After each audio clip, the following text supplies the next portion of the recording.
Definitely wasn't expecting an update on Magnificent Mavens today, but I had to make this video quickly because I am really pumped for this set, and I have not played in a bit, so to go ahead and look at some of the reprints that we're getting here, in addition to the meta-shifting stuff, is really exciting. So let's waste no time and jump right into the video.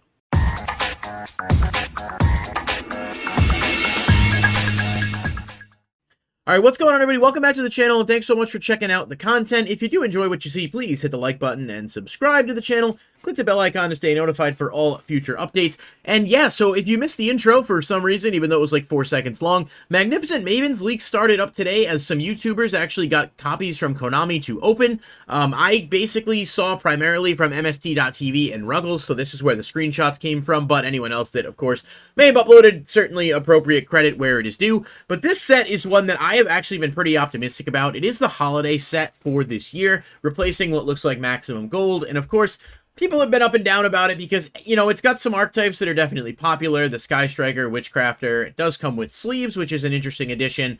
But some of the Witchcrafter cards are underwhelming. I like Sky Striker personally, and I know some people do as well, but there's a large portion of the player base that is just, like, out on new support for that deck as a whole. And then, of course, the Mayakashi stuff is, you know, cute, but it's not very good. So a lot of this was coming down to the reprints, and we got Sword Soul announcements early, which is neat, but none of the Sword Soul stuff is super pricey, so it's not exactly a driving force behind this product. And then things changed with the Ishizu announcement. Basically, the Ishizu stuff, which is undisputedly the best deck in the game in OCG, you know, with the Tier Element / Ishizu cards, just kind of puts Tier Element over the top as an incredibly powerful deck. The Ishizu stuff is going to be in here. We covered those cards in previous videos, but things like the Keldo and Agito, and basically they just synergize extremely well with Tier Element, and people are obviously excited about that from a meta perspective, but also, you know, will that be enough to drive value behind the set? It's hard to say, because this is an all-ultra-rare product, which means that, generally speaking, there's no quote-unquote chase cards. And then we got some more announcements. So it was announced a couple weeks back that Blackluster Soldier, the Link, was going to be in here, as well as Trap Trick Sarah. Both decent reprints from Brothers of Legend Heroes Revenge. Honestly, you know, nice to get a Blackluster Soldier that hopefully isn't going to be short printed and will just be accessible after all this time. And of course, Sarah with the new Trap Trick Structure deck coming out is a well-deserved and much-needed reprint. So people were optimistic, but again, nothing to really drive home significant value beyond what collectors were looking for. And then we saw the opening today, and there are some banger reprints in this set. So that's what we're going to look at today, primarily, is some of the reprints that were not previously announced. Starting off with Cat Shark, which obviously is not a huge reprint from a value perspective, although with its play in Sprite, it was like an $8 to $10 card for a while. This looks really clean as an Ultra. I'm not a huge fan of the premium gold bling style, so just overall, I'm pretty excited to see this card actually coming out as a standard Ultra. It looks really nice in the European print, and this won't be a value card in terms of the reprint, but it'll definitely be nice to be able to get a more accessible copy if perhaps you were not able to before.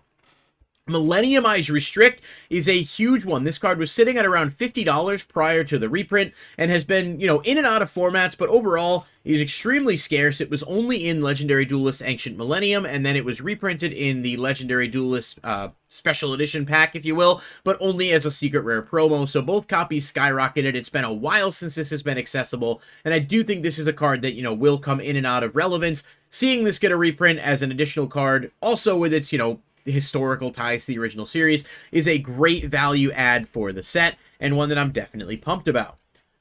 Harpy's Feather Duster is a card that's been reprinted a few times, but seems to go back up in value, and it's just generically really strong, especially in a format where Mystic Mind still runs rampant. We're getting an ultra-rare reprint of the OG Harpy's Feather Duster art, which is, you know, iconically from Tournament Pack 8. It is a beautiful artwork, and I think, I could be wrong, but I think this is the first time we're getting a foil variant of it outside of a tournament pack. So this is really nice, and again, just another mid-range card that will definitely add some value to the lower end of the set. We've seen staples like this go up time and time again, and I fully expect this card to settle in that same mid-range that a lot of the other Harpy's Feather Duster cards have.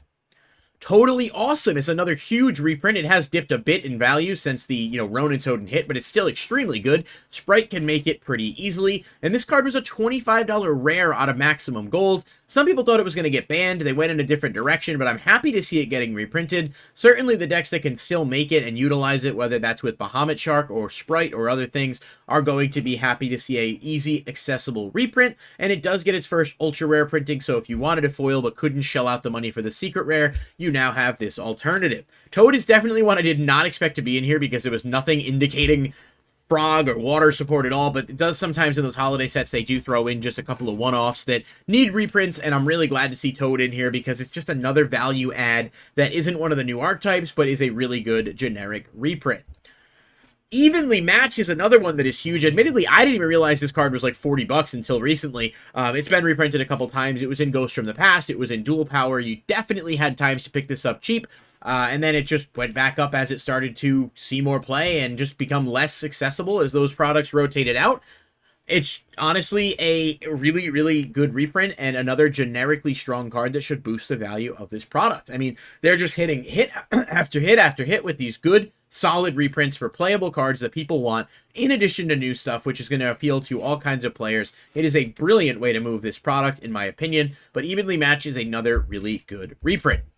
Surgical Striker HAMP, of course, the card we knew was going to be in here because it's one of the new Sky Striker cards from last year's box that they got over in the OCG, but this is an insanely good card for Sky Strikers. It's essentially a kaiju that is searchable, and I think this may be a value card. I don't know whether or not it'll be super high up early on, but Striker will definitely make use of this, and it's good to see a few cards in addition to the Ishizu stuff have some real hype behind it, because this is just a really solid option that is searchable and is a good way to out stuff, especially in formats where people are playing so many Omni Negates. Like I said, you're either going to love or hate Strikers getting this boost, but I think this is a really good card, and I do think it's going to be impactful. Whether or not it has a significant value remains to be seen, and honestly depends on the overall set performance. Sky Striker, Mecha Widow Anchor, as well as all the other Sky Striker cards, including bigger money cards like Engage and Shizuku, are all reprinted in here, so the deck will be fully budget for the most part, with the exception of a few extra deck pieces, of course. Good to see this, definitely nice, because Striker is a fan favorite archetype for some, and it's going to be, at least a relatively decent deck that you can build pretty cheap, I think, when all is said and done, outside of this product. Appaloosa, Bow of the Goddess, another great reprint, and it's the beautiful alternate artwork. This is going to be a really desired card, I think, because some people don't like gold, and this artwork is significantly improvement over the first one, and I like the first one, but I just think this artwork is fantastic. It's not super weird or cringe. It's just really nice, really well drawn, and being able to get it in Ultra without the premium gold, if you're not a fan of that foiling style, will likely appeal to you. Every copy of Appaloosa so far that has been reprinted has gone back up as the card comes in and out of formats, and is definitely a popular choice. Really happy to see this in here again. Another generic reprint card that was starting to go up. You wouldn't necessarily think Konami had it on their radar, but here it is. This Appaloosa is another really good generic insert. Blackluster Soldier, of course, we knew about. Just wanted to showcase what the Ultra looks like. This card doesn't see a ton of play, but had value because of how hard it was to get. So it's cool to see that it should be, by all accounts, standard pull rates. Nothing crazy here. Hopefully this will finally bring this card down to a much more affordable margin. Lightning Storm is probably the biggest one for me. Yes, this was in the Megatins. Yes, it was short printed in the Megatins, so the value didn't really dip anywhere near as much as some people had hoped. I think another printing of this should really drive it down to that $10 to $15 range, at least early on. Hopefully, that might be copium, but I guess we'll see. Huge reprint, another double dip. I'm absolutely pumped to see this because this is a card that is borderline mandatory either in your main or side deck as we move forward, and I just hope that Lightning Storm isn't shorted here. Maybe it's just a genuine, straightforward reprint of this card finally, and hopefully people will have a chance to get this. So this is another really big reprint, and I'm excited about it from just a good pick. These are just great picks for really good reprints in a set that's introducing some new meta-relevant cards on top of that. BU Tuneful Princess gets a foil upgrade and a reprint. Obviously, Fish have fallen out of favor a little bit. The meta's kind of sped up way too much beyond even where they were at a rogue level, a year ago, where you could play the deck with Bahamut Shark and Toad and actually have some plays. But BU Tuneful Princess as a card was definitely expensive. And with decks like Goaty coming out and continuing to get more support, people might look towards this. Best to get ahead of it and give it a foil upgrade at the same time. And then, of course, this is the, I believe, Pharaoh Rare styling. I'm not sure if that's what they're calling it. It's kind of hard to tell, but the true name is the only one I've seen so far. I bet you at the time I post this video, some of the other ones will have been revealed, but it does look like there will be an alternate rarity style card in this set, which is neat. Obviously, they did it with Ghost Rares, but the previous, sets like Dual Power, Dual Overload was just straight up all Ultras with nothing else. So hopefully there's a few cards other than the true name that are in here that actually have this treatment, because it does look pretty good, but I'd like to see a few like up close and in hand to really get a better sense of it. Still adds a little bit of excitement to the product in terms of an additional rarity, so thumbs up on that. Ice Dragon's Prison, again, not super pricey with a couple of reprints, but definitely a nice one to see in here. Another just generic value add on the lower end. And of course, that's going to bring us back to Cat Shark. So long story short, Magnificent Mavens has a slate of incredible reprints. There were even a few other ones that were noteworthy that weren't like super big, but, I wanted to at least touch on some of them. So let me know what you guys think, because this is a crazy set, in my opinion. Might be the best set of the year, with the new cards that are definitely going to define the meta, plus the cool sleeves, and a ton of great reprints. Do you think Magnificent Mavens is going to be a home run, or do you think it may be a bit of a letdown? Let me know what you think in the comments down below. Thank you guys so much for watching, and I'll see you next time. Peace.